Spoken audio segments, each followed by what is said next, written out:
Salut à tous les explorateurs du passé. Aujourd'hui, on vous emmène en voyage, mais pas n'importe où. On part dans la Grèce antique, et plus précisément à Athènes, il y a 2500 ans.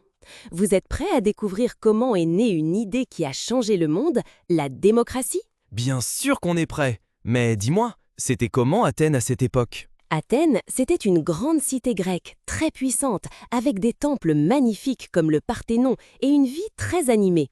Mais au début, ce n'était pas vraiment un endroit où tout le monde pouvait donner son avis. Ah bon? Qui décidait alors? Eh bien, au début, ce sont les rois qui gouvernaient. Ensuite, le pouvoir est passé aux aristocrates, c'est-à-dire aux familles les plus riches. Ce petit groupe décidait de tout, pendant que la majorité du peuple n'avait pas le droit de parler. Ça devait énerver pas mal de gens. Oh oui, petit à petit, les tensions sont montées. Alors, des réformes ont été proposées.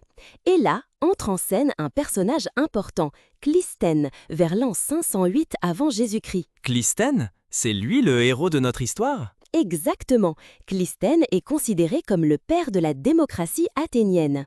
Il a eu une idée géniale. Pour éviter que les riches aient tout le pouvoir, il a réorganisé la cité en créant 10 tribus, mélangées selon les régions et non selon la richesse ou la naissance. Attends, ça veut dire que tout le monde avait une voix égale? Tous les citoyens athéniens, oui, mais attention, un citoyen à Athènes, ce n'était pas tout le monde.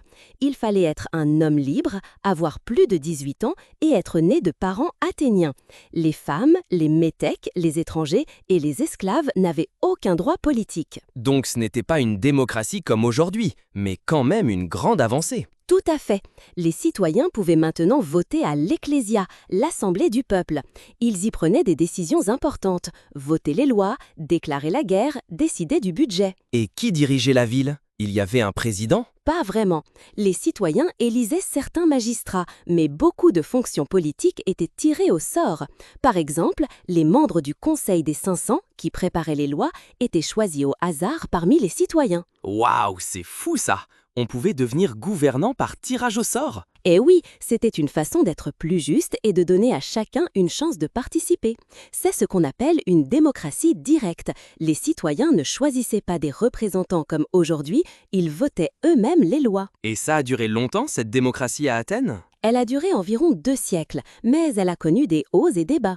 Parfois, des guerres ou des conflits ont mené à des périodes où le pouvoir est redevenu plus autoritaire. Mais l'idée était lancée et elle allait traverser les siècles jusqu'à aujourd'hui. Franchement, je trouve ça passionnant.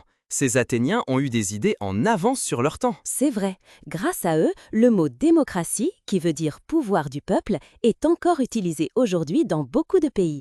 Leur expérience nous apprend que la liberté et la participation de chacun sont des choses précieuses. Merci Athènes et merci Clisthène. Et merci à vous tous qui nous avez écoutés. Dans le prochain épisode d'Histoire en balade, on vous emmène découvrir la vie des citoyens et des non-citoyens à Athènes. Spoiler, tout le monde n'avait pas les mêmes droits. Et vous allez voir pourquoi. À très vite les curieux de l'histoire et surtout, continuez à poser des questions.